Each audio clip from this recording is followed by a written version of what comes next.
All right, gentlemen, should we not get started? Let's shall. Affirmative. All right.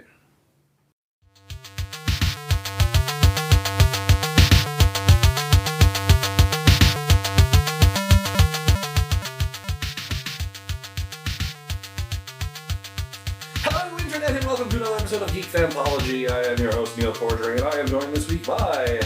The one true Ben. And... Mike? And, we were finally able to get together, despite nasty weather and other things, and Snowpocalypse. we're going to talk about the thing we were going to talk about like 3-4 weeks ago. Right? And that is Star Wars, Episode 9, as well as The Mandalorian. We're going to just a Star Wars-y, full of Star Wars episode. Because the Force is with us. Yes. Before that, we're going to do our... I think we're gonna call it a signal boost. It's nice. It's basic. People know what the fuck we're talking about. Yep. And because I said that in the first 50 seconds, YouTube's gonna demonetize me. Not that I'm monetized in any way. That's my big signal boost. Please check out our YouTube channel. Right now, until we can get 100 subscribers, we're a weird string of letters and numbers. But if you just look for Working Theory Productions in just search for that in YouTube, or you go to our website workingtheoryproductions.com and click on the big YouTube button. It will pull up our page. Please subscribe, even if you don't ever plan on listening to our stuff on YouTube, because it helps to boost the signal. Every time somebody subscribes, the signal, the nonsense jumble gets a little bit less. Exactly. And if you are listening on YouTube, please like, comment, subscribe, ring that bell for notifications. There's a reason YouTubers say that all the goddamn time. Because it helps. Yep. It is the single biggest thing you can do to help someone if you can't afford to pay them on Patreon. That's true. And that goes for if you're listening on any of our platforms.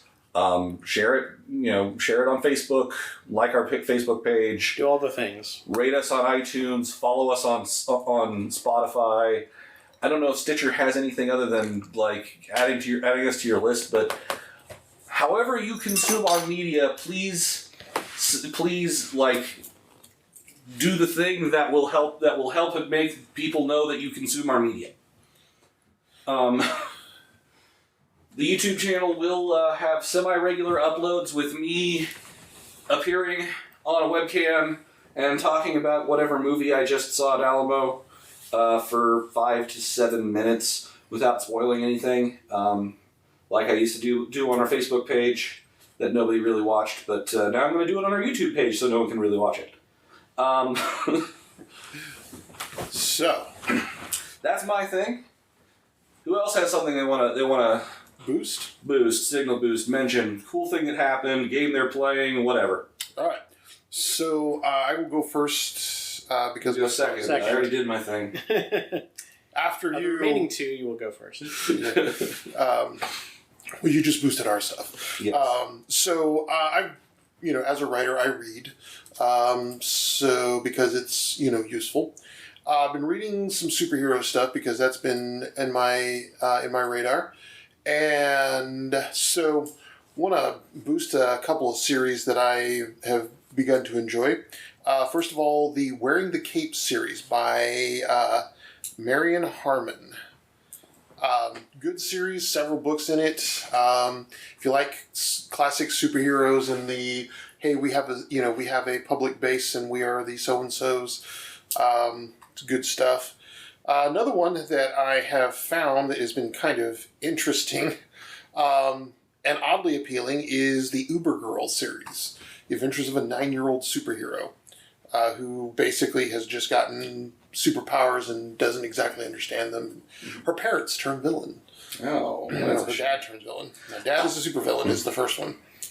I'm sorry. I also meant to briefly in my thing and forgot to thank Wolf3927 and Nate Schaefer for having already subscribed to our YouTube channel. Awesome. So congratulations. you got shouted out on a podcast you might not even listen to because you subscribed to us like 2 years ago. So, but also, I've been playing Rage 2. And it is very much a driving game, which for me may explain the name, because I've been tempted to rage quit because one of the missions you must win a race. Oh, jeez. I know those feels. I remember that's why I stopped playing Grand Theft Auto Vice City back in the day, because there's this ridiculous, impossible race that you're supposed to complete. Yeah. You get this total shitbox for a car, and you're supposed to win the race somehow, and it's it was total BS. That was one thing they really fixed in Grand Theft Auto 5.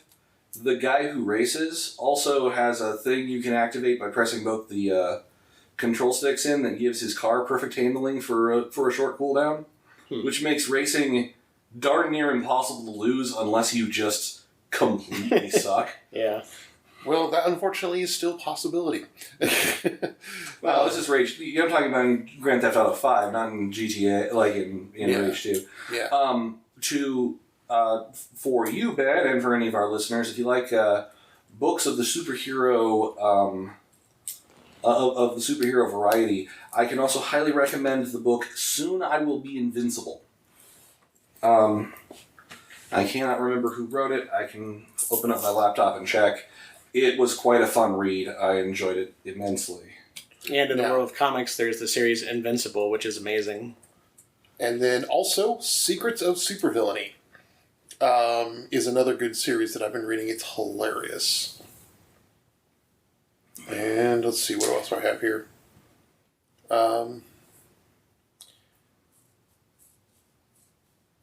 Aside from that, I have quite a few on my going through my through my Kindle, because that's how I read most of my stuff. Man, my to read list is extremely long. But, anyways, but yeah, that's so Rage 2. Oddly enough, I've been watching Picard. Mm-hmm. I'm fairly enjoying it. I've heard good things about it. Yeah, I haven't checked it out yet. It's on my to watch list, but it hasn't quite hit its stride. It's a lot like Next Gen. The first few episodes, I think, are a little Filled to the brim with exposition. So it's not going to be any good until someone grows a beard? Well, Riker already has a beard, so... Well, Picard needs to grow a beard then.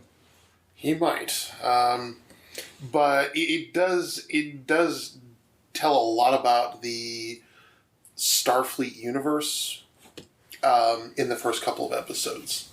Mm-hmm. And it expands a lot on Romulan culture. Yeah, I saw that it appears to have a very strong focus on Romulus. So. And AI. So that's me. All right, Mike, what do you Those are got? words. Again, I need to get caught up on actual Star Trek television. To date, I still just watched most of the movies. So I'm woefully uninformed on a lot of Star Trekian things. Oh, no, you're not a real Trek fan. Let's not do that. Yeah, let's not be bullshit gatekeepers, shall we? Right? Gatekeeping, by the way, is bullshit. Yes, it is a dumb... It is a silly thing. That's the PSA for the day. Gatekeeping is bullshit. Yeah, because the experience instead is you have so much good stuff. It's very counterintuitive as well, because it's like, if you are passionate for a thing, a franchise or a fandom or whatever, then the idea is that you want to pass that along to, dare I say, a next generation of fans. So why would you be like, oh, let's put some artificial constraints on who gets to actually be considered part of it? Right? I highly recommend, like, if you're going to pick one series to jump in on, I personally highly recommend Deep Space Nine. Good series. I liked it myself. Well, so you have much good in front of you. I've got. Although honestly, if you really want to have a lot of jump in on Star Trek Star Trek series, tell me to watch Babylon 5. I mean, I'm sure I'll watch that regardless because it's short, so it won't take me long to watch it. You know, isn't it just like a few seasons? It was 5 seasons. Oh, okay. 523-ish episodes. So not short, but not excruciatingly long either. No, it's somewhere in between. It's a couple weekends worth of sitting and watching, but it goes by pretty quick too because the episodes really tend to draw you into each other. Gotcha. Anyway, that's not news. I'm woefully behind on Star Trek-y and things. Yep, that's fine. But things I will boost this episode. I finally, much late to the party, watched Stranger Things Season 3. And holy crap, it is amazing. I didn't have... There wasn't a lot of buzz from like the people that had seen it. They were just like, it's good, but it's not as good. And we were kind of lukewarm about it. I just loved the hell out of it. I don't know what it is, but it just really clicked for me. And I knocked that out in like a few days, if that. I binged it hardcore. It was really good. So I highly recommend that if anyone just kind of like, lost the desire to keep up with the show. I heartily recommend it. Really good stuff. And it is official that there will be a season for it. So on the Netflix menu. So that's good. Other stuff, BoJack Horseman, the final episodes of that were really good, which I wasn't even aware was coming out that soon. For a second, for like a few days, I saw it there and I was just like, oh, okay, season 6, I've already seen this, but I forgot, like, they had apparently split that up into 2 halves, which they hadn't done before, which is what threw me off. But it was really good, and I feel like it ended in a realistic way, but it wasn't like any of the either the extremes of like, oh, everything just came up roses, or, oh, all this terrible dark things because dark, like, it didn't feel contrived. Mm-hmm. Like, I feel like it was a really good series, it was consistently good, and actually ended well, which I feel like there's so many good shows that ended crappy. So every time I see this happen, like, I always want to give extra shout outs because it's difficult to end a good series well. Yeah. Endings are hard. They are. And to quote my favorite god. Yeah, some of my favorite shows have had crap endings, like Dexter and The Sopranos. Seinfeld kind of had a crap ending. But yeah, anyway, that was really good. Seinfeld's about nothing anyways. So. Yeah. But still. Also, Signal Boost, least marketed movie I've seen recently. Jackie Chan and Arnold Schwarzenegger are in a movie called The Iron Mask. I did not know that existed. Yes. So apparently you were correct. See? Yeah. It's a weird combination, by the way. With the things. Sorry to have interrupted. The signals and the boosting. Yes. Flavin. Yeah, so just a couple other things. I've been consuming the Deadwood series. I got the Blu-ray collection for my birthday, and nice. This is a blast from the past. It was like late 2004, early 2005 when it came out. But just a really awesome series. And if you're into westerns, the way I describe it is like, if you're into westerns, you'll love the shit out of it. If you're not into westerns, you'll still enjoy it. It's a solid show. And whenever you have something that's genre specific like that, and it's so good that someone who doesn't even care about the genre could appreciate the show, that speaks to the quality of the show. It's true. And it's got a great cast. You got Timothy Olyphant, you got Ian McShane, a lot of people that just kind of show up. Jim Beaver, who plays Bobby in Supernatural, is actually one of the main characters in it. It's kind of funny watching a series like that, and you'll know someone from something else, and you're just like, what are you doing here? What's Bobby doing here? Bobby, what the hell? Agent. Bobby, what the hell? But yeah, it's a really cool show. I'm almost done with it. I'm roughly halfway through season 3. There are only 3 seasons. Apparently there's this like Deadwood movie that was a thing that was like in limbo forever and finally happened and came out last year. 3 seasons of the movie. Yeah, it's like a rallying cry apparently. But yeah, it looks like the movie, from what I hear online, is good, but not like anything revolutionary. So I'll try not to get my hopes up too much about that. But yeah, it's a great show. And one other thing, I've been playing Secret World Legends recently. I played the Secret World back when it was actually a newish game, which was like 2012. They rebranded it and relaunched it as a free-to-play game with some like streamlines, graphical enhancements, all this other stuff a couple years back. And it's pretty awesome. And it's one of those games where I can just be like, hey, do you want a quality game that's completely free and there's not a catch? Here you go. And it's also kind of it's a genre-specific thing in that the core conceit of it is every conspiracy is true. So it's very much a World of Darkness kind of thing in that sense, although it's also distinctly not World of Darkness. Mm-hmm. So like the premise is similar in that sense, but it's one of those things. It's hard to describe. Like The Matrix, you just have to see it for yourself. But if anybody likes that kind of stuff, any of that conspiratorial stuff or supernatural, spooky horror, any of that stuff, it's worth checking out. And it has some of the best voice acting in any video game ever that I've ever seen, so that's worth mentioning. But yeah, that's pretty much what I've been watching and playing lately. All right. Well, we got to pretty much just kind of jump into things, since we're going to talk about two different largish pieces of media back to back. Spoiler of the week: Kylo Ren is actually Ben Solo. What? I know, right? So that means Darth Vader is Kylo Ren's grandfather. Bum bum bum. Yes, to combine with other spoilers of the week. Legacy spoiler. Yes. Legacy spoiler. So, obviously, since we only have about an hour to talk about two different things, we're not really going to worry too bad about spoilers versus non-spoilers. Also, given the fact that both these things at this point came out literally a couple months ago, if you care about spoilers, right, go watch the things. You're really late to the party. Try to keep up. Like, hit pause and go see the movie now. If you really care about spoilers, I am impressed that you've managed to not have that shit spoiled to you 6 ways to Sunday already. Yes, right? The internet is clearly a thing because you are listening to us through the internet. Right, exactly. Yes. And All that's right, where spoilers Star Wars Episode 9 can, in my opinion, be summed up in, let's see, let me count. 6 words. It seems that somehow Palpatine survived. that can be summed up in 2 words. Palpatine lived. Well, I'm quoting from the movie, though. Yeah. It's like, it seems it's like, and that's all the goddamn explanation we get. Yeah. My sister-in-law has many, many, many things to say about this, but she has been very invested in the Ben Solo, Kylo Ren arc of redemption. Yeah. Whereas me,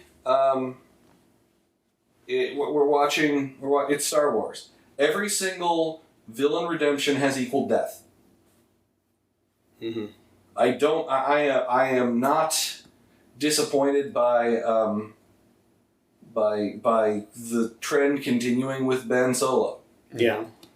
I mean, I kind of would have liked it if he had survived, but I also like that we have a completely clean slate.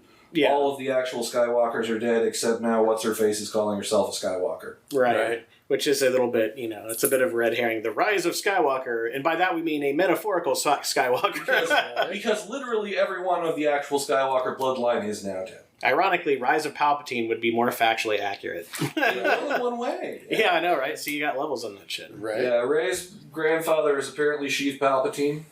Which, by the way, there's a YouTube video that predicted this like 2 years ago, and his views are through the fucking roof.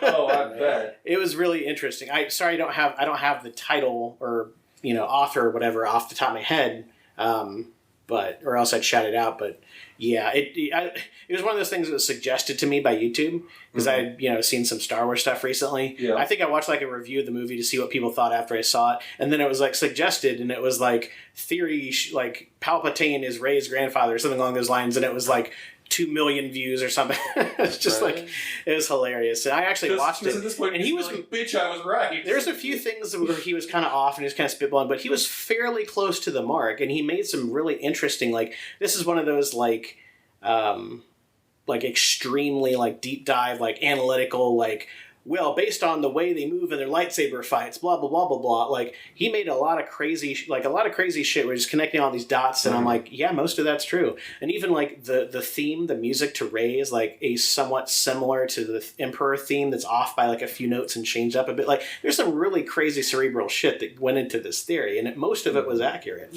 Now, here's the funny thing. The real question is, how much of that was intentional? Right. And how much of it just happened to be good coincidence? Because that's how Star Wars works. How much of that was Aiden reaching up his ass and pulling it? Hey, let's play. Watch this. Yeah.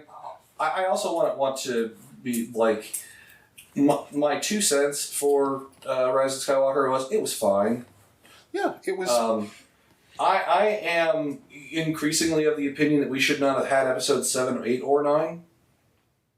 I don't so much think that we shouldn't have had them as much as they should have all been under one director. Yes, that's the real issue. Even that. Well, honestly, I didn't like. I don't think Abrams did a very good job with 7. I really liked what Rian Johnson did with 8.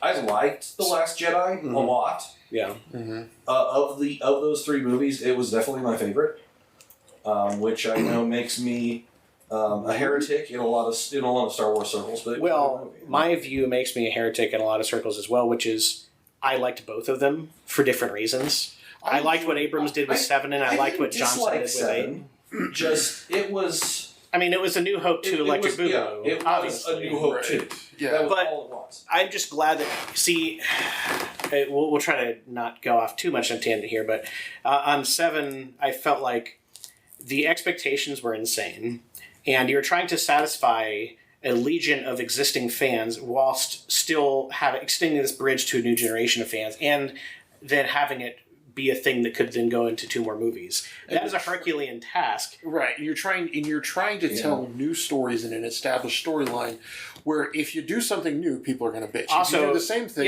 other people are going to bitch. But you're supposed to at the same time introduce and somewhat develop a little bit a new slate of characters, but still have most of the old characters. And it was an impossible juggling act. And the fact that he pulled it off as well as he did was amazing to me. That's fair. It was a really fun movie, and yes, it wasn't that original, but it was done extremely well. But and it's a movie that I can rewatch. It's everything you expect out of Star Wars. Right, exactly. And the thing is remember, this is in a post-prequel environment, mind you. Exactly. Yeah, because the prequel environment was, anyways, getting off to that.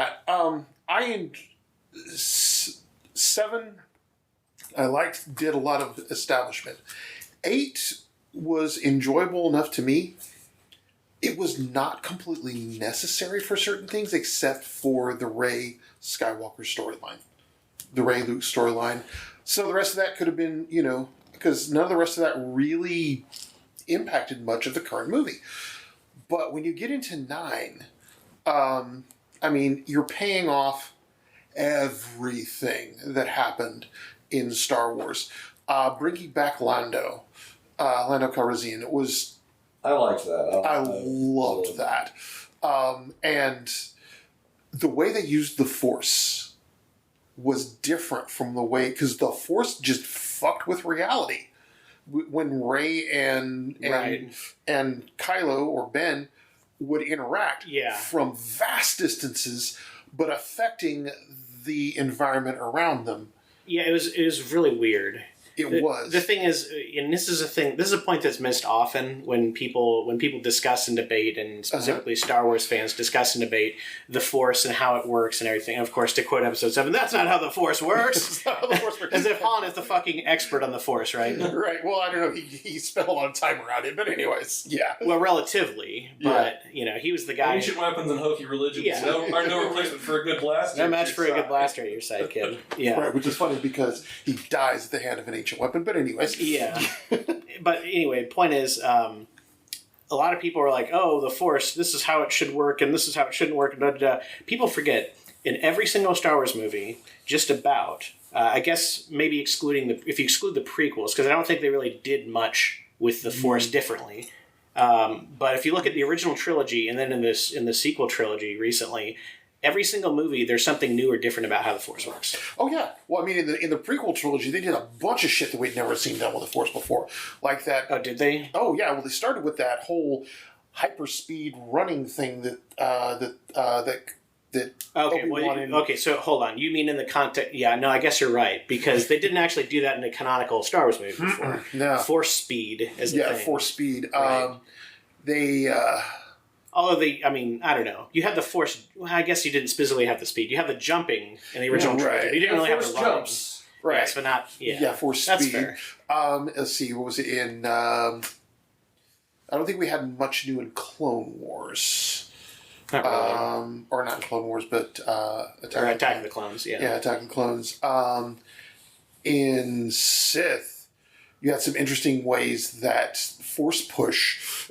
There's also variations of the same thing, though. Yeah, but I mean, you get a little something new in almost. Yeah, but basically, with these maybe like 1 or 2 movies, every single movie there's something new or different about how the Force works, what's going on with the Force. People forget that Force lightning wasn't even a thing until Return of the Jedi. Exactly. 3 movies in, and now people just think of it as this obvious thing that is always done with the Force. But that wasn't until the very end of the original run that was even a thing. That sounded very Shatner-esque. This obvious thing that's always done with the Force. But yeah, like you said, The Force does not work that way. They added the Force speed thing in the prequels, and then in the new movies, you had. Of course, Leia Supermaning back in The Last Jedi. She basically flies with the Force. Right, which I see zero more like gravity environment that makes perfect sense to me. Yeah, it's kind of like Force telekinesis. Yeah. And then also the whole Force Skype thing you were describing in The Last Jedi, where they're communicating across vast distances. And now in Rise of Skywalker, Force healing or transfer of life. We actually saw the beginnings of Force Skype in Empire. Yeah, I guess with the Force Ghost thing, but that's different. With Luke and Leia. Hearing and communicating with Leia. Yeah. It wasn't nearly so overt as, shot for... That was more of a general sensing and a feeling as opposed to actually like literal words being transferred, though, right? Well, kind of, but he was communicating with her, calling to her, and she heard. Yeah. But then again, basically the Force communication. Right. That... Actually, Force telepathy is something that a lot of the things that we are seeing are not canon, but they've existed in expanded universe. Legend. Like the Force speed thing, for example. Yeah. Or Force healing is an old Force healing. Although in that it was just OP because you just healed and that was it. You didn't have to transfer life from something else. This is bordering on blood magic or necromancy, to be real. I mean, right? Like, let's just admit it. Necromancers are just clerics who don't give up. They're not quitters like your average cleric. Yeah, like they're healing clerics that go a little too far. Either that or just a touch late. Right. Yeah. You show up a little late. They're very tardy clerics. Yeah. But then we also have the things, some of it was kind of cool because it made it actually kind of spiritual. Like the Force Skype, and bending reality around them, like the duel that they had from across a planet. Where it's like you said, Rey passes the lightsaber to him like a baton through space and time. Force teleportation. Yeah. Which was kind of cool. Yeah, it was really cool. And the thing about it is, coming. It's like you said. That's actually a really good point you made there about it being like spiritual and intuitive and stuff. Where it's like that was the whole root of the concept of the Force in the first place. Mm-hmm. So it actually, like in a way, the less it makes sense, the more it makes sense. Exactly. Because it's like they have this connection. There's this thing, and it's about like feelings and instinct and the spiritual like level of existence or being, and then things just happen that way. Reality just kind of contorts to their will, and it's not so much in a domineering way. They're space wizards, right? Exactly, they are space wizards, and it comes that makes sense to me.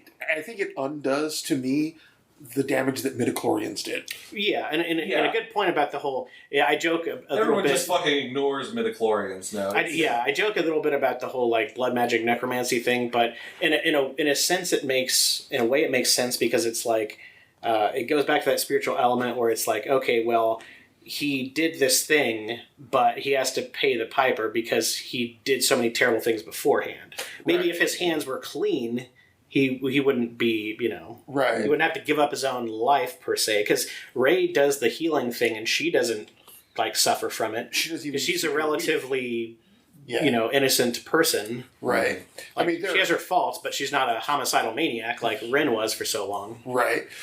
And I enjoyed the scene of him just basically shredding the knights. Oh, yeah, that's amazing. Yes, however, I would like to ask the question that a lot of the internet asked, which is how the hell were the Knights of Ren there? I mean, how was anyone anywhere? Right. How are there all these How did cultists? Chewie survive? Well, he was on a different. He was on a different. A different transport. Yeah. sorry, but sorry, Mario, but your Wookiee's on a different. That one actually was explicitly stated, which was really dumb, by the way. Boy, that was speculated. He must have been on a different transport. No, they literally it was explicit. Okay. I thought that was done really poorly. Like all they had to do was like show a little bit more. Yeah. Mm-hmm. It just, I don't know. There were simple things like that. It was there to be a red herring, so you'd be like, no, I just killed Chewie, no! No, it takes a fucking planet to kill Chewbacca. It was a moon. Legends It was a figured that moon. out. It was a moon. Well, this is another example of the Force working the way the plot needs it to work, which is dumb. Because obviously, if Chewie had just died like that, she would know, like through the Force, if he had actually died or not. Right. Like if she's that powerful, it doesn't really make any sense. There's There's some convoluted explanations. Unless she had, she didn't really have a direct link connection to it. Yeah. I do like how Chewie finally got a damn medal. Yes. Again, that was a fun little nod to the there were a lot of things that I did enjoy that were fan service done right. Yeah. Things that are like in Solo, mentioning where'd you learn to do that? Oh, it's Terras Kasi. Little throwaway things. that one was done well, I think. Yeah,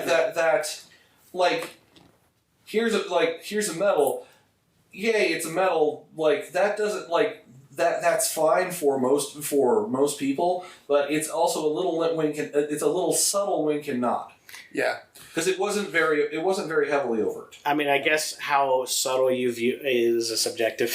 Right. Didn't feel very subtle to me. Well, that's because it was there to be a big glaring red sign to people who knew what they were looking at, right. Which you were. Well, which is why I found it silly. I mean, I have a bit of a contrarian opinion, I guess, in that I felt like when the fan service was so aggressive, it was almost like, dismissive, where it's like, here you go, nerd. I'm just going to throw all this shit at you. You're going to like it because you're a giant nerd. There, are you happy now, nerd? Like how I just felt like some of it was unnecessary. showed up at the end too. Yeah.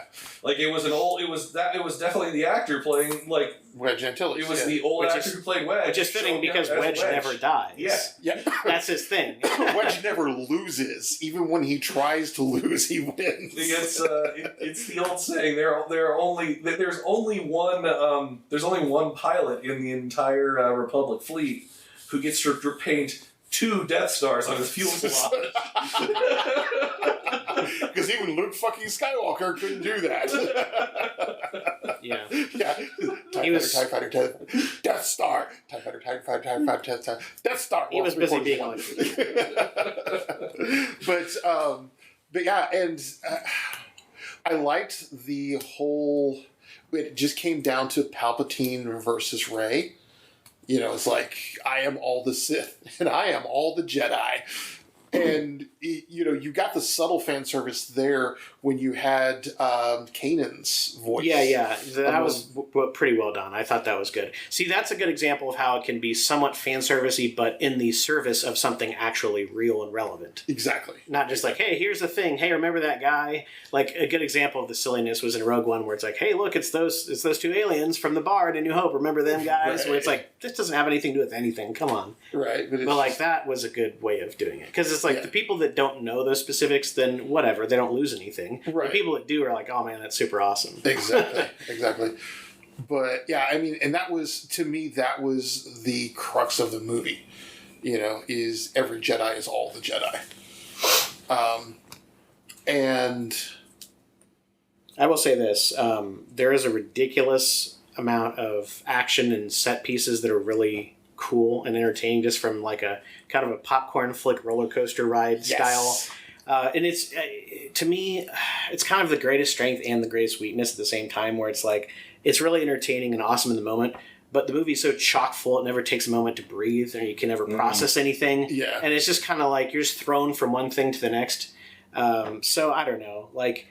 In essence, I agree with Neil's core conceit. Just, it's a perfectly good movie, but it's a serviceable movie. Yeah, it's fun. there's nothing special about it per se. Yeah, I'm not complaining about the movie. I didn't dislike it. However, the reason I contend that the third trilogy should probably have not been made is because it's never going to be particularly satisfying.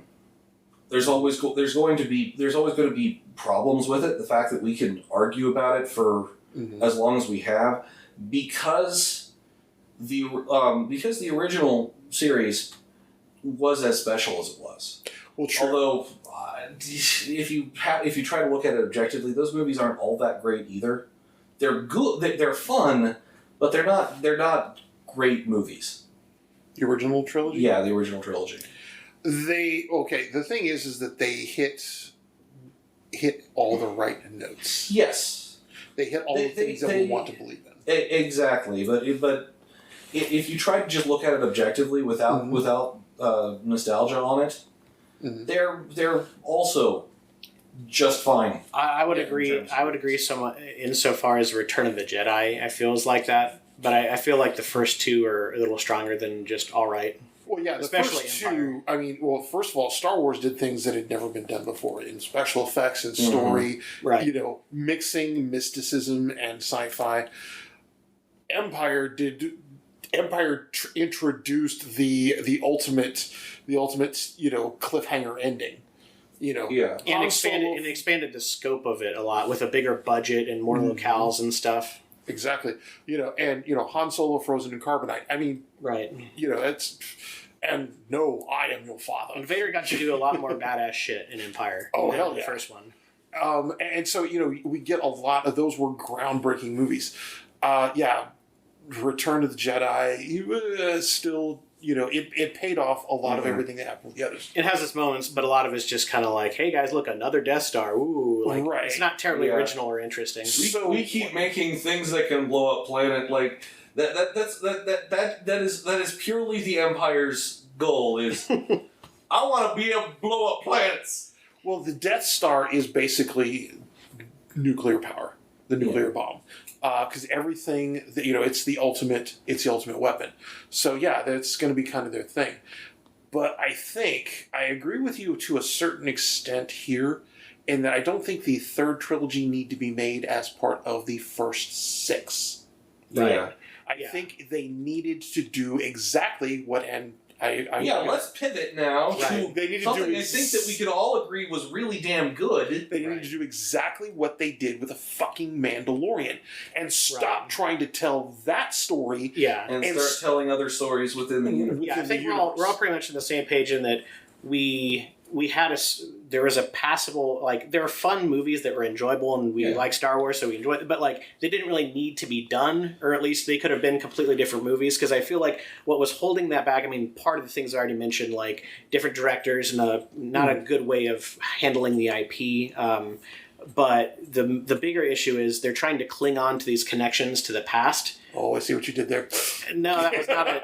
I was not trying to do a thing there. Yeah, but cling to things that they were. Yeah, they were trying to stick with what's as the great Kylo Ren once said, "Let the past go, kill it if you have to." Right. And that's what they should have done, is just been like, "Hey guys, and by the way, it's fucking Star Wars. It has enough of a pedigree to not have to be a Skywalker related story. You can just say Star Wars, and people will be like, here's all my money. Shut up and take my money." Because it has a beautiful. Really, it had, like, people bag on George Lucas's constant rewrites and edits and reimaginings, but you gotta, and the fact that he can't write dialogue for shit, but you gotta give him credit for having a very, very well realized universe. Right. Yeah. And a passion enough that, although I disagree with a lot of his persnickety ways, it comes from a place of passion and interest and creativity. Mm-hmm. Well, and so yeah, like, imagine what these 3 movies could have been if it was like The Old Republic, right? Or something further into the future that was unrelated. Mm-hmm. Like, you could have taken it so many different ways, and if you don't have all the baggage where you have to, like, oh, character X has to show up, thing Y has to happen, if you didn't have all those obligations, the movies could have been much more interesting. Exactly, and that's what made the Mandalorian so good. Right. It was completely unburdened by the need to Easter egg. I mean, there are Easter eggs, but There's they didn't. all fucking sorts of Easter eggs. But they didn't need to. They didn't need to throw in those throwaway things of hey, look how Star Warsy we are. No, right. Look at because you didn't.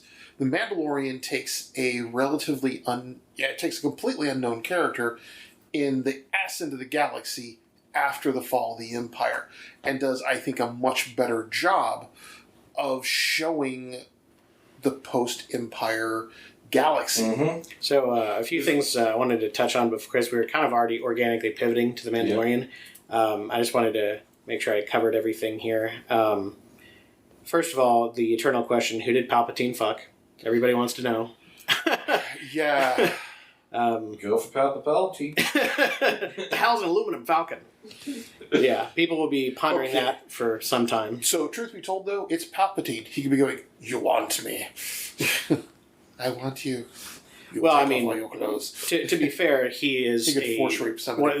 He's like the richest, most powerful person in the entire galaxy. He wouldn't need to coerce anyone, really.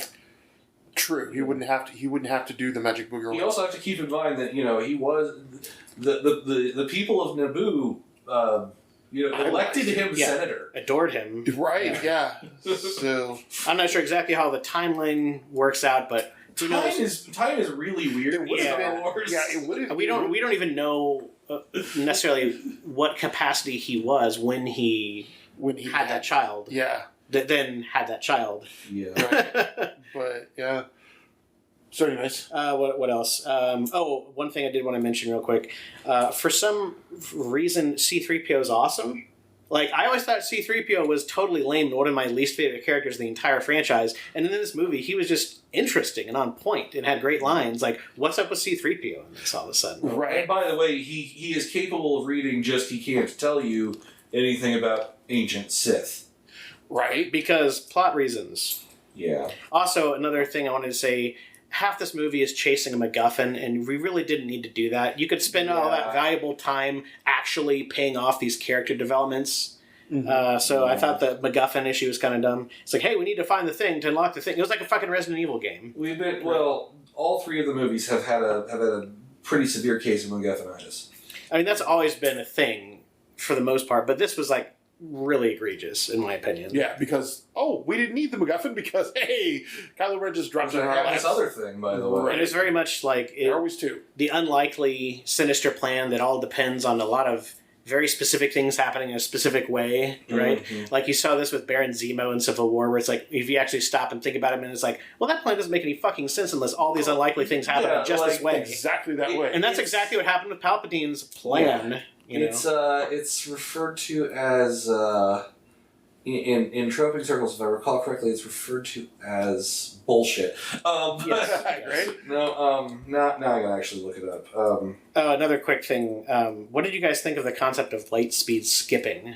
What the hell is that about?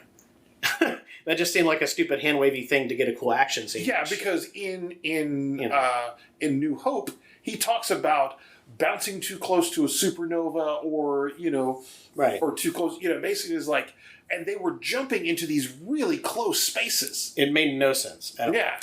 Like, and I'm talking like in the context of every single movie and book and video game and any piece of Star Wars movie, any media that I've ever consumed in my entire life, none of them would ever entertain that idea. Yeah, well, not only that, just seemed really stupid to me. But a random hyperspace jump, how did the TIE fighters keep up? Yeah, they don't have jump engines. I mean, none of it makes sense. And obviously the First Order, TIE fighters do. Otherwise, they wouldn't have been able to. But secondly, how did they know when to stop? Yeah, I don't know, man. Also, I love the fact that it's the Millennium Falcon doing this when that is notorious for having hyperdrive that doesn't fucking work. Right. Yeah, of course. There. I did like that there was a price to pay afterwards. Yeah, well, I mean, that's the whole Millennium Falcon being broke. Yeah, is one of the recurring plot devices, no doubt. Let's see, what else? One last thing. The ending of the movie, in some senses was fine, but in another, like, it was very ambiguous as to what was going on, in the sense that one could look at it and be like, from one perspective, from a certain point of view, one might say, and be like, well, everything's all resolved, nice in a nice little bow. And then from another perspective, you could be like, well, great. So the Emperor's dead again, and the hidden Sith fleet that we didn't know existed until 5 minutes ago, that all has basically mini Death Stars because everything must be bigger and better, Right. is now destroyed. Guess what? The First Order is still massive and is still clearly winning the war. Just because a lot of people showed up and went, yay, we're coming to the rescue, and then a lot of them got blown up. That doesn't mean the war is different. That doesn't mean that they've won the war. Right. And you see this a lot in the expanded universe. There was like, okay, well, the Emperor's dead, Vader's dead, great. The Imperial Navy is still massive, and they still have control over almost all of the planets, and they're still kicking their ass. And they just barely managed to scrape by and cobble together a very fragile new republic, and that's its own thing in the expanded universe, which is all decanonized now. But my point is, we don't know what actually happened with the greater conflict here. Right. We still, but they're a Jedi now. Well, So, theoretically. We got 45 minutes to talk about The Mandalorian. By the way, enough it's apparently referred to specifically as Gambit Roulette, which is essentially counting on random chance to make your plan actually work. Right, which is kind of Baron Zemo thing. Which is kind of not really a plan, but Yeah, it's more just complete random luck. right. Gambit roulette, I like Yes. that. Well, take a look sometime at the TV tropes page for the Gambit Index. The Gambit Gambit Index. Yes. Okay. it's I not about frequently character. reference the Xanatos Gambit, which is my favorite gambit, which is no matter what happens, I win. And my favorite is Xanatos Speed Chess. Which is I'm reworking my plan on the fly so fast that I always win. Right, exactly. Both named for David Xanatos, the primary antagonist / magnificent bastard from Disney's Gargoyles, which is on Disney Plus. Wait, this whole thing was a Gargoyles reference? Yes. Well, Xanatos Gambit and Xanatos Speed Chess specifically are because they're named for David Xanatos. Oh, no, that's what I mean. Yeah. That's hilarious. Now I'm going to watch that even harder. Gargoyle, you should really rewatch Gargoyles. I've It's only seen fucking like a amazing. few episodes that I don't even really remember because I was so young when I watched Yeah, them. no, It's totally at the top of my Disney. Gargoyles is great and it's on Disney Plus. So, So, all right, Mandalorian, everybody. I want to start with referencing a thing that I talked to Mike about when we didn't record that you might recognize or not. But The Mandalorian is Lone Wolf and Cub in space. yes, I agree, and I've seen that. I've seen that trope trotted about. Lone Wolf and Cub in space. Yes. Okay, I'm glad that you got Lone Wolf and Cub. It is also the Rifleman.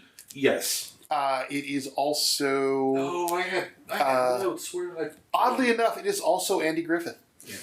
Wait, what? Explain that one. Andy and Opie. Really? Yeah, in a way. To a certain extent. Always teaching the boy, Yeah. but yeah. Like, I don't want to go bother printing off my notes. I took notes. It's all right here.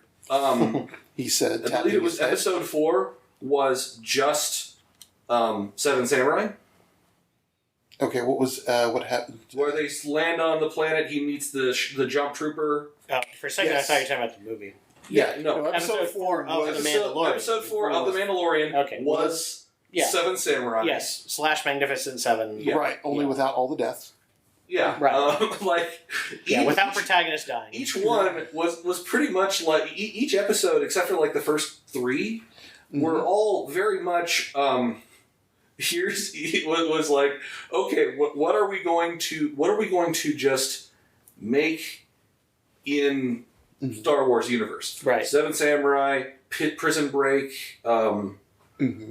Like just. It's very much a series of like Western movies or shows that happen to be in the Star Wars universe. Western or it's very heavily influenced by Kurosawa too.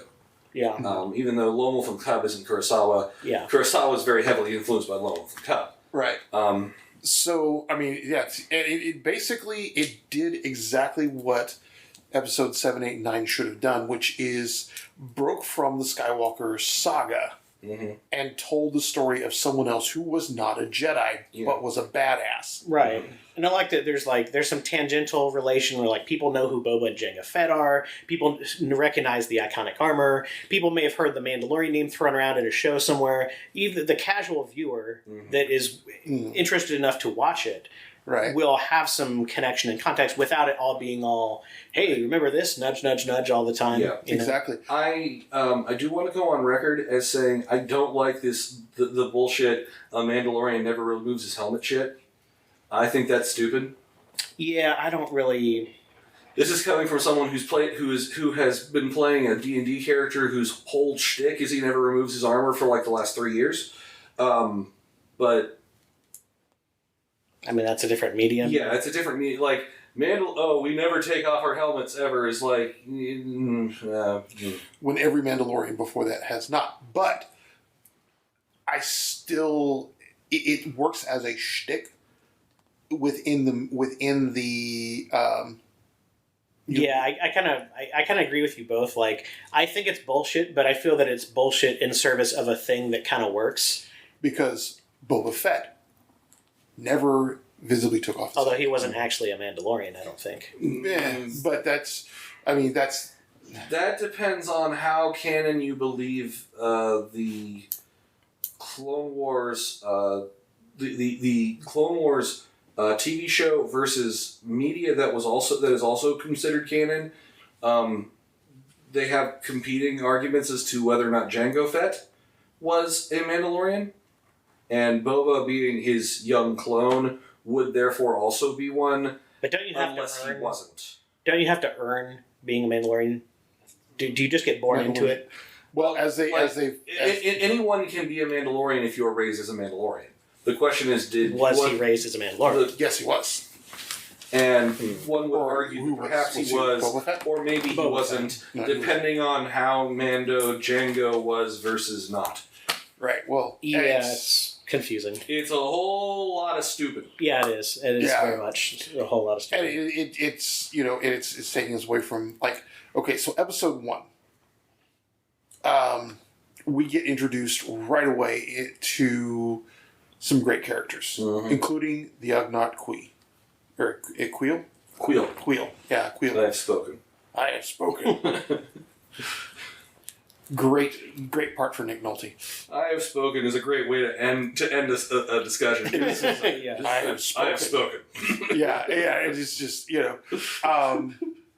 and a lot of great like world building, atmospheric stuff, like the whole like entering the cantinas, like the whole gunfighter entering the Old West Saloon where everyone like looks up and notices him. Exactly. All they were missing was the piano stopping in that moment. Yep. Yeah. Yeah. Let me out, Johnny. One other thing I wanted to quickly mention. I really liked how the child was primarily practical effects. Yes. He was a puppet most of the time. Right. Well, and OG Yoda. Yeah. There's so many moments that were just flat effing iconic. Yeah. Episode 1 ends with the child reaching up and the Mandalorian reaching towards him, and I'm like, oh my god, the feels, E.T. Well, no, it's more along the lines of this is him seeing himself in the child. Well, yeah, but they don't really get into that until later, right? That was probably written so that Pedro Pascal would have would kind of know how to act. Yeah. Yeah. Also, one great thing about having a character who's always encased in armor is anytime you need to do stunts. You don't have to worry about having a pretty... all you need is someone who's got roughly the same damn build. It does simplify the process. Yeah. So, episode 1 was great. It shows us his chops as a bounty hunter. Mm-hmm. He knows how to get to where he is, and how to plan. Oh my god, when he watches IG-11 start, oh damn. Because he's working on a plan, and then IG-11 just stomps in, he's like... Yeah, that's about as subtle as a brick through a window. This plan just got complicated. Yeah, this plan just got unnecessary. IG-11, voiced by Taika Waititi. Yeah, it's just awesome. And the speeder driver in the first episode is Brian Posehn, the air speeder dude, yeah, the taxi dude. I'm trying to gets eaten by that creature. right. I'm trying to figure out who he actually is. He's a comedian and giant Star Wars nerd. Okay. He has a D&D podcast as well. The thing that jumped out to me was the client. It's played by Werner Herzog. Yes, and he was great. Yes, he was. Oh my god! And of course, He was- Carl Weathers. Yeah. Well, Yeah. okay. The client just oozes imperial Menace. menace. Yes. Mm-hmm. And he does it with that German accent. Well, it's because he's Werner Herzog. I know. Well, but it's very Tarkin-esque in that sense. Yeah, it's very, In that civilized evil, that's that refined menace. Yes, because Tarkin became the biggest villain in the galaxy with "You may fire when ready." Yeah. You I know. gotta say, I was really Like actually. he's ordering a pizza. Yes. I was really disappointed when like Moff Gideon just showed up and offed the client, who never actually had a name, by the way. He was just the client. Right. And was like, "Hi, I'll be your villain for the last episode." Right. For the last Last two episodes. But okay, so Moff Gideon. I mean, it's a good entrance, but Yeah, well, that and Moff Gideon out-villains the client yeah. because he is. I am not just silently menacing with my accent. No, it's like, "Hi, I have overwhelming force, and I know who all of you are." Right. Well, that and I'm not afraid to use every weapon at my disposal right the fuck now. Mm-hmm. But so yeah, in the episode 2, we get to see him overcome Mando overcome adversity with the Jawas, which was freaking hilarious. Well, you've never really seen anything like that in a canonical Star Wars No, you thing would- before. Like Jawas, getting off Yeah. left and right. Yeah. Seeing him get electrocuted and falling off the thing. He was not. He has quite a body count because he's not a hero. No, he's not. He's a mercenary. When they had most of his ship. Yes. So By the way, did anyone else get the vibe when he was hanging on for dear life on the sandcrawler and he almost got smushed against the side of that ridge or whatever? That was very much channeling Indiana Jones in The Last Crusade. Yes. Where he's hanging onto the tank with the belt. or Yes, whatever. exactly. Yes. Like that felt almost shot for shot. Yeah, I'm just I was I expected a fedora to go. Yeah. so very much of the Mandalorian was homage and like direct cribbing, even. Like, Yeah. What they did what worked.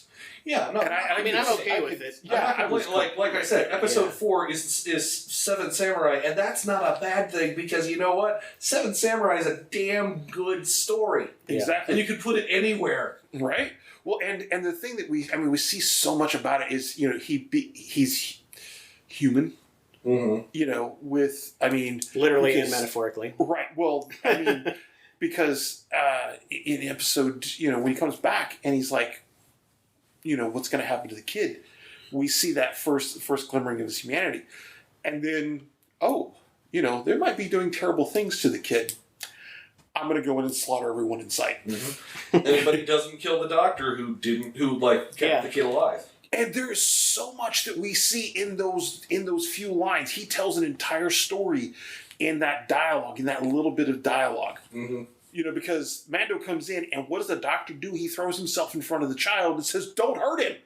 Well, another thing that's interesting about the whole helmet on all the time thing is because you can't see his face, you have to only interpret his demeanor and what's going on inside his mind and heart through his voice and his body gestures and language and stuff. Yeah. And there'll be these subtle things like the way he'll say something or move a direction. He'll turn back and look at something or someone. And you can read so much into that one little movement. Yeah. So it actually, I feel like even though it's kind of a silly trope, it works in this context. Oh yeah, because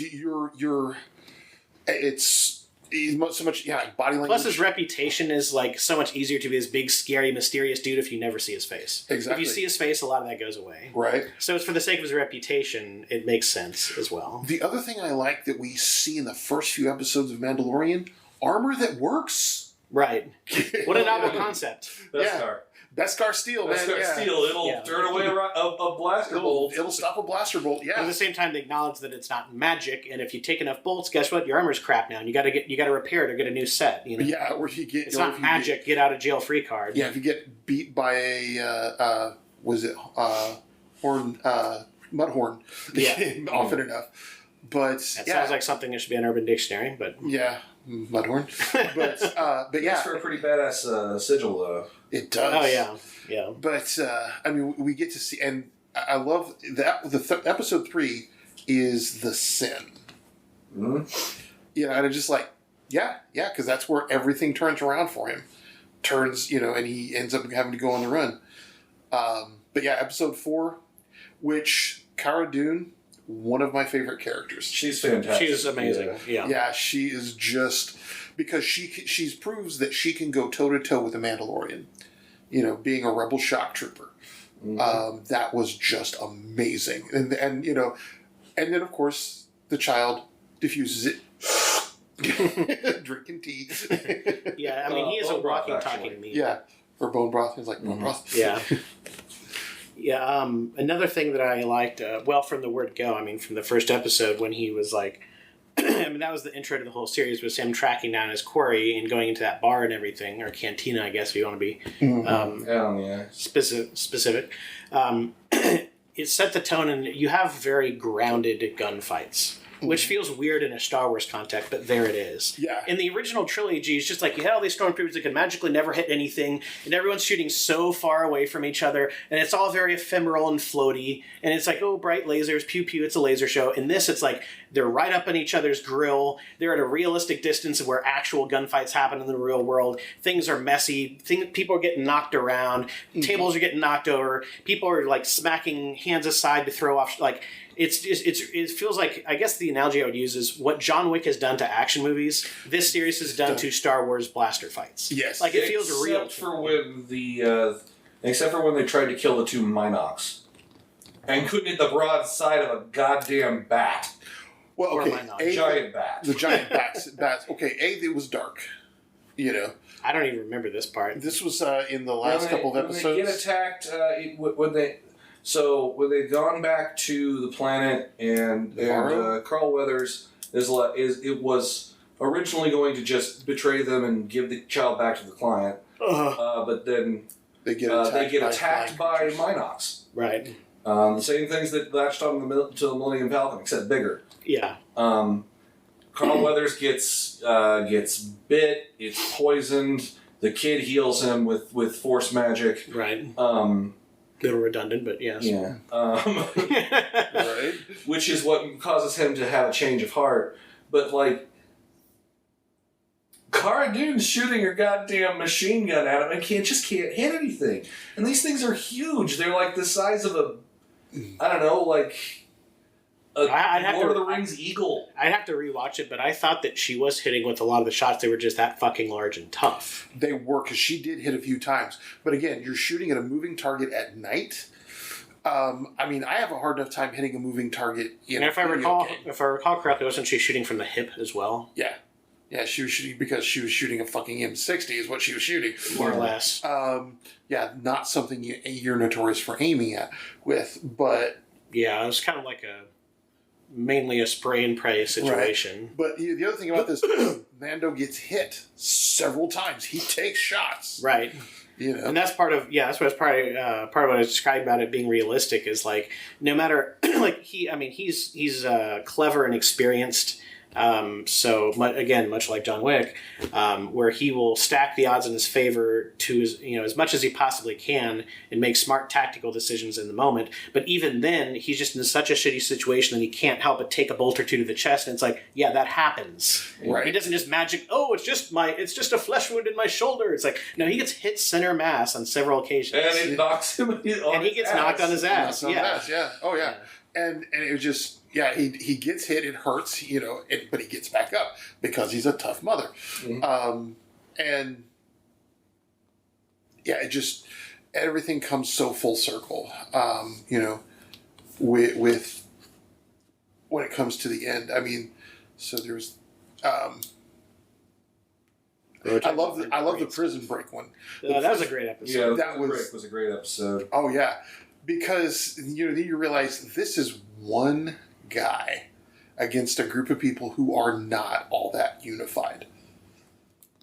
And it was great. Well, it's another thing about it was, I thought it felt like, to me, it did a good job of like having the tension of all the people that are on a job that know they can't trust each other.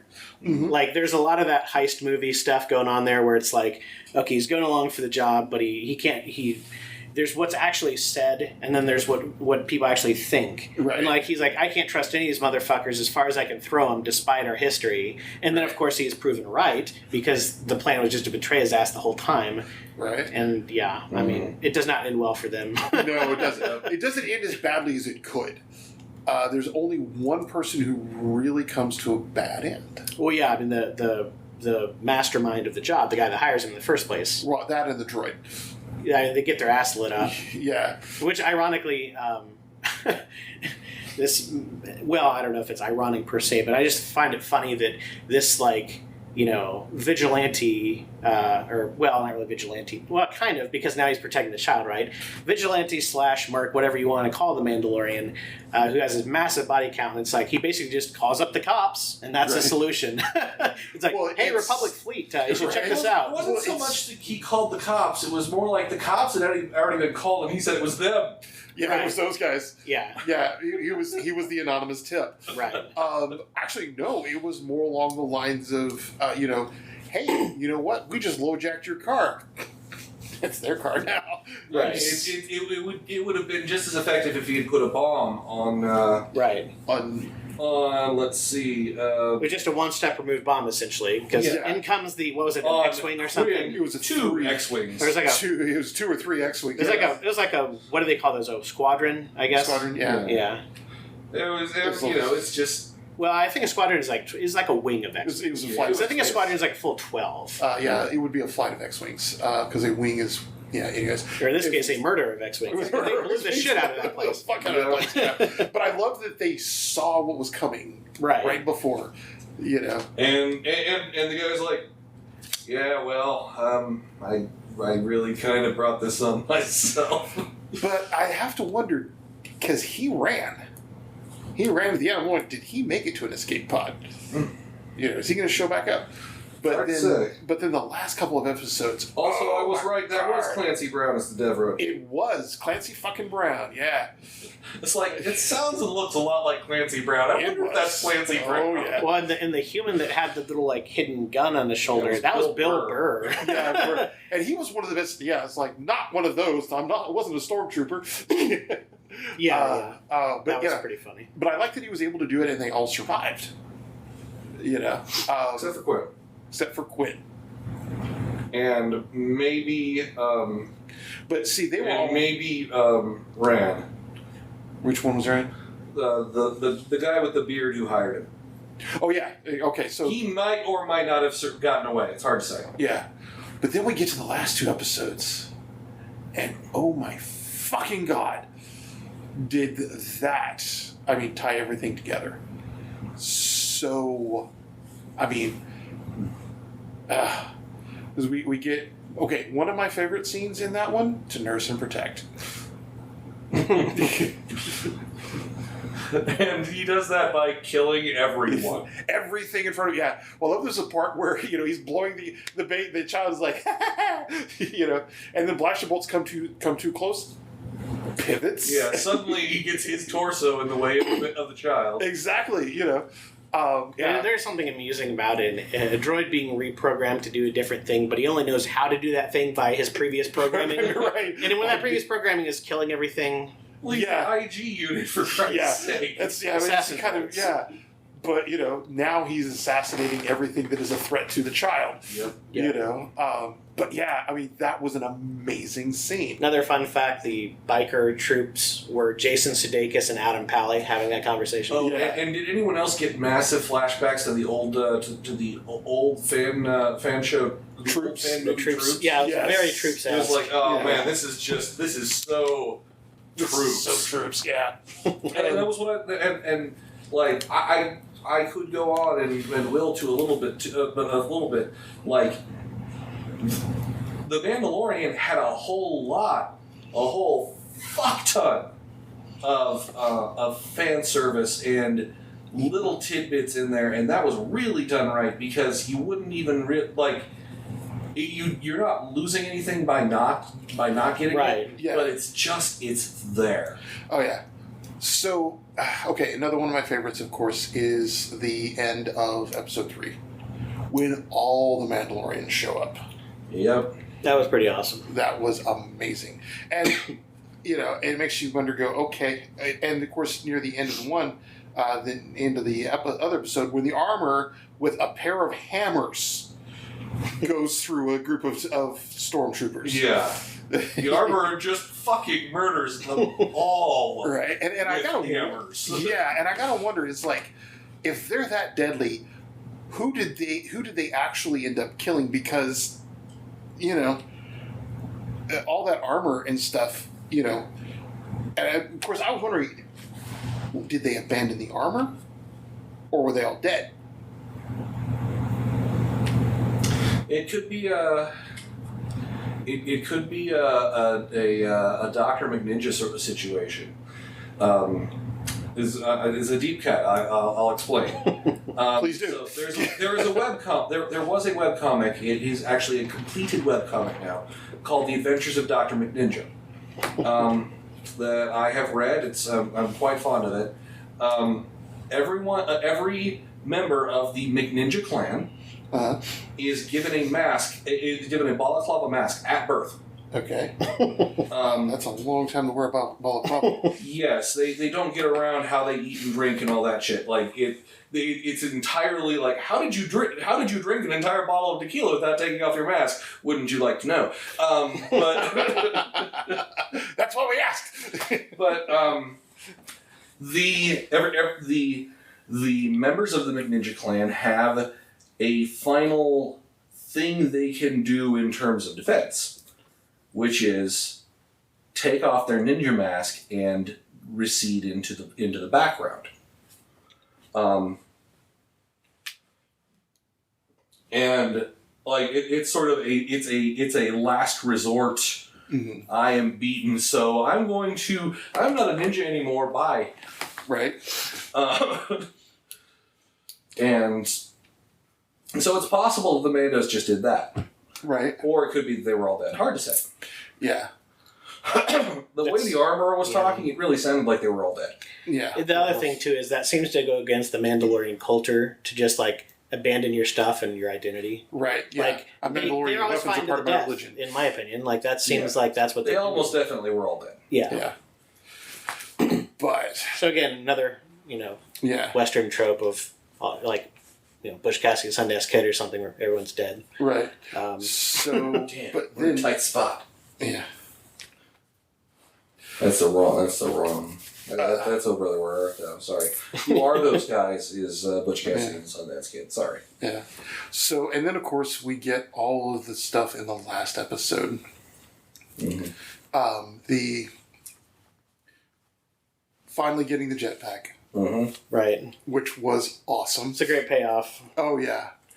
And blowing the wing off the TIE fighter. But then in the last few seconds, the fucking dark saber. Yeah. Makes you wonder, where did he get that? And how is it going to play in next season? Season 2 awaits. Yeah. I mean, I would think yes. I'm getting very much a Chekhov's gun vibe from this. Yeah. Where it's like, hey, look, kids, the darksaber. This might be important later. It's going to be See you in important. Season 2. Yeah, it's Chekhov's phaser, Chekhov's saber. It's just it's the it's the ever present teaser for Season 2 to build up hype so that now everyone can speculate over how the fuck does he have a darksaber? The darksaber, because there's only one. There can be only There one. can be only one. Okay. So getting back to some of the other things, the feel, the sets, the costumes. Well, the sound and the music. And the amazing. music. Yes. I love the theme. It's so good. Yeah. Yeah, and the scene, it's just all so good. Mm-hmm. Oh They man. do such a good job of having all those disparate elements come together and like really like create the world and like the atmosphere and the sense of it. Like it very much, it's Star Wars, but it very much feels like its own thing. Yeah, and I think it's the lawless nature of the Outer It was a Rim. Star Wars Western. Right. Yeah. Exactly. And you get the outer, the lawless nature of the Outer Rim. This is exactly the world where Han Solo would have thrived. Yeah. And a lot of the stuff too is like it's not so much like lawless in the sense of it's just an absence of law. It's like a very conscious decision of fuck the law. We don't want the law here because the law is just a tyrannical government that slaughters people and enslaves people and does all sorts of terrible things. Exactly. And of course, that's a big part of it too. Is that the Mandalorians were slaughtered by the Empire. So Mandalorians in general, Mando specifically, has a great hatred for all things Imperial. Because where this takes place in the Star Wars canon, androids. Did he give much explanation why he hated droids, other than because they slaughtered. other than battle droids were apparently at the thing where everybody died? I think that was pretty much the explanation. Okay. Yeah, not anything else that I know of. I gotta ask though, like, why don't people use more battle droids? I mean, you'd think They were specifically, I think, illegal. okay, that would explain, because like you have an accuracy of a targeting computer, Right. That and as evidenced by IG-11. Droids are really capable of kicking ass. right, but I think they were specifically illegal. I think there was something about that. I mean, it would make sense because the Empire is very much an authoritarian government, so they don't want anyone, having these sort of ordinance or tools or whatever that could actually threaten them on even a local or regional level. Well, after the separatist movement, Right. after Clone Wars, And that would not exactly, even before the Empire got like super tyrannical and like the Senate was disbanded and all that stuff, it would be a pretty easy sell to the average citizen to be like, hey, we should probably not let these massive amounts of bow droids crop up again, right? Exactly. Considering we just fought this giant bloody fucking war against primarily battle droids. Exactly.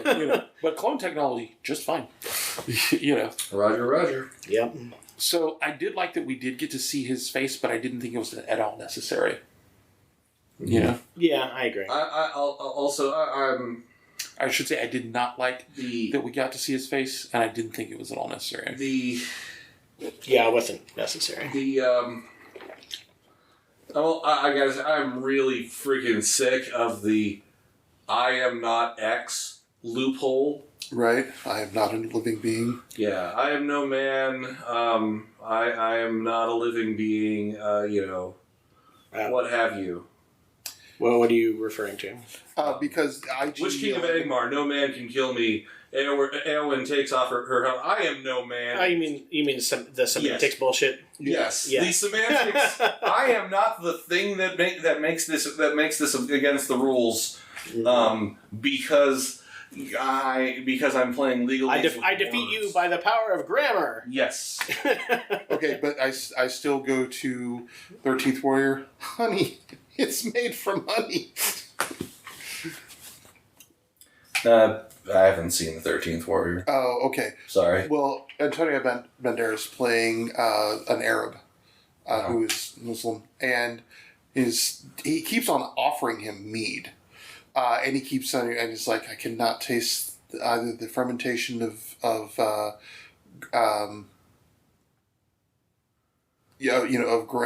grain or of grapes, and Herger is like. Starts laughing. It's honey. It's made from honey, and basically he takes it and chugs. So yeah, it's loophole, but they exist for a reason. I don't know. Yeah, I think we could have done with just he didn't need medical attention, right? So you don't have to take his helmet off. I mean, pick a direction, back right? Pick a lane, because it's like either commit to the bit of not seeing his face, or don't do that in the first place. But we gotta show his pretty face, because he's pretty underneath that helmet. No. Gotta have something for the girls. No, that's what you had. That's what you had so many other people for. Yeah. But yeah, I mean, it did all the things right. as a series, I think it wasn't trying to be a Skywalker saga film. No. It wasn't trying to be too much fan service. It was trying to, and it went. I also think that that's one of its stronger aspects is its limited scope, where it's like it's just telling this specific story of a fewish main characters, specifically Mando, and that's it. Yeah. It's okay with that. Right. So it doesn't have to try to be all the things to all the people. All the time. Right. Yeah. And that is something that you could very easily do with the Star Wars universe. Now, I still want a Donald Glover Lando miniseries. That would be sweet. Yeah. That would be sweet. Yeah. Well, I mean, that's what I enjoyed about Solo too. Was it wasn't a Jedi. It wasn't Skywalker Saga. It was It was a fun story too. It was a heist movie that happened to be Star Wars. Yep. Yeah, exactly. Which, I mean, okay, they're learning from Marvel. Mm-hmm. Although I still think the best example is Rogue One, which was a espionage/war movie that happened to be Star Wars. Exactly. Yeah, and it's still, in my opinion, of all of the new movies, of all the post-prequel movies, the best movie. Yeah, I Rogue One, hands down. I've not heard of any. I have not had a discussion with anyone who would disagree with that statement, to my knowledge. Yeah, I mean, it was just too good all around. So, I mean, okay. So, I think we're kind of to where... Well, we're also almost out of time, too. So, okay, that's what I'm thinking. So, okay, Star Wars Episode 9. It was fine. It was okay. Enjoyable, but It's fine. Yeah. not necessary. Yeah. Forgettable, ultimately. Mandalorian, what Star Wars should be. Well, what should be done with the IP at this point? Exactly. What the direction they should be going Yeah. is finding new stories, new characters, and making the new, the Han Solo, the Mandalorian, whatever, what have you. I'd like to see the theoretical Obi-Wan thing. I would like to see Obi-Wan. With the But you know what? Right. I want to see the next Jedi. Yeah. Right. Yeah. Yeah, I mean, if there's a thing that isn't too, you haven't beat that dead horse too much, and you can pull it off, I have faith that the Obi-Wan thing will be solid, that's fine. But at the same time, I am hungry for new stories, for new characters, for new locales, the whole, it's silly. It always seems silly to me that you have this massive universe and all this stuff, but it's just oh, hey, we're just going to follow the family drama of one family for 9 fucking movies. Fucking up the galaxy for, for 30 years. Okay, they've had their shot. I would like to see more, just stuff that hasn't been, really dug into and in the canonical sense. You see a lot of this stuff in the periphery in, video games and novels and stuff, but, let's get more into what's smuggling and piracy like. You don't see a lot of that. Yeah. Or what was the Old Republic's Jedi culture like before it was already in its fall of decay? What was it like when things were actually going well? Let's look at some stuff that we have only seen hinted at on the periphery, or not even necessarily connected to stuff we know. Let's go full on into the future, into wild space, and I'm a Thrawn fanboy, so I'm a little biased here, but what was the Chiss Ascendancy like? What was going on over there? What's going on in this other edge that has nothing to do with the Empire? You have a vast galaxy. You can do anything you want, anywhere you want, so just start doing it. What's life like in the corporate sector? Right, yeah. Or the Tion hegemony. What's life like on Ord Mantell? Yeah, there's all kinds of interesting stuff you could do there. Yeah. Yeah, it's one of these various, because it is called Star Wars. It's right in the fucking name. While all these conflicts are going on, what about the everyman, people that are trying to get by, whether it be corporate or family business or whatever, where they're scavenging and salvaging stuff, and the people that are kind of in between all this bullshit going on. Exactly. Which you get some of that with the Mandalorian, because all these big things are happening in the galaxy, and he's just trying to get by and do his thing, right? Right. Yeah, and I think that's where you get the good stories. Well, a good example of that, to kind of cross the streams a bit here for a second, is Spider-Man Homecoming, where Vulture was a creation of the bullshit that was foisted upon him, right? Exactly. Because Stark is like, hey, look at me, I'm Tony Stark, I blow up a lot of shit, and then I just walk away, and, oh, by the way, you're kind of fucked forever. But I don't, I'm taking you're over not, here. you're too small to really pay any attention to, so Right. she's just going to fuck you. Like, the people that are caught in between and have to kind of put the pieces back together, like, that stuff can be interesting, too. Well, yeah, and that showed what it was like post-event New York. And in a way, some of the more like famous people in the Star Wars universe already have that going on. Like Luke was a fucking moisture farmer in the middle of nowhere, Yeah. and his family got blown up Yeah. because of his involvement, Droids. like paying the price. Yeah, it was just because of droids. Right, droids. They the Empire didn't know that this was Luke Skywalker, Right, son of Anakin Skywalker, Darth Vader man. right. No, it was just these were the droids that they were looking for. Right. Yeah, exactly. And we can't have any witnesses or anything, so we're just going to blow everything Yeah, up. because we're Because we're space Nazis, and that's what we do. Yeah. So yeah, and First Order is way more Nazis than the Empire was, and the Empire was pretty badly Nazis. Yeah. right, Well, the thing is, they were very ham-fisted about it in the sequel movies. Yeah. right. So question, We're overtly Nazi. question in terms of genre. Star Wars was kind of military sci-fi. Yeah. Okay. Fantasy. Yeah, fantasy, But but still some military military, aspect. yeah. Mhm. Just like Star Trek is military sci-fi. Babylon 5, military sci-fi. Or Stargate, maybe. Stargate, the military sci-fi. I think it's closer to Stargate, really. Yeah, Stargate. Well, Bab 5 is sort of military, but also it's a lot more. It's a lot more diplomacy in space than anything else. True, but they're still military. Yeah. Even Starfleet, military. Now, would you consider... Because I've been looking for examples ever since a friend of mine brought it up. Mm-hmm. Would you consider Mandalorian non-military sci-fi? Yeah, it's Yeah. a space western. Yeah. It's a space western. Okay. So, A lot like Firefly was. It was a space western. exactly. Right. Firefly is one of 3 examples now that I can cite that is non-military sci-fi. Okay, Firefly, Mandalorian, and Farscape. Right. also Cowboy Bebop. I am not familiar, so I can't cite it. I lent it to you for like 3 months. I know, and I still never watched it. And I've got He it on, returned it. It's on Hulu. It's on Hulu, so yeah. And there's a lot I don't watch, so. But yeah, I mean, there's not a lot of non-military sci-fi, so that'd be an interesting. It's true. That could be fun. Yeah, that'd be interesting to sort of look at. So. In 2 weeks, we will talk about something else. I don't think we have any direct plans at the moment. No agenda yet. We'll pull something from our list of things. Yeah. Collective ass. There's a few things that I know that I want us to touch on sometime this year. I'm not exactly sure of the timing on it, though. Uh-huh. But it's definitely time for this recording session to end because I need to go to bed. So, All right. thank you for listening. Once again, please like, comment, subscribe, rate, follow, etc. Verb. Yes. Please algorithm plus us. So if you're on YouTube, hit that subscribe button. Yep. And ring the bell and all And the things. ring the bell and leave a comment, like it or dislike it. Actually, here's the funny thing: a very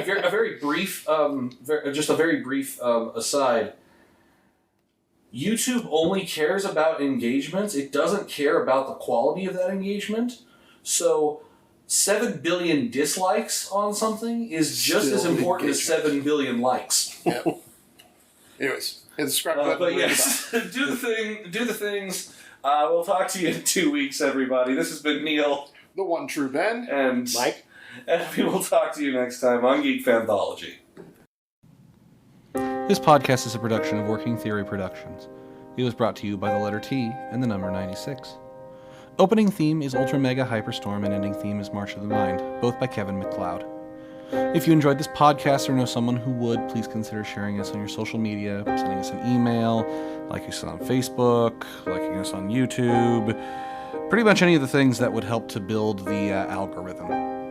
If you really enjoyed this podcast, please consider supporting us either by making a one-time donation on our website, www.workingtheoryproductions.com, or a reoccurring one at www.patreon.com/workingtheory. A final thought. if you haven't, you really should check out Lone Wolf and Cub. There's a 178-page sword fight in a comic book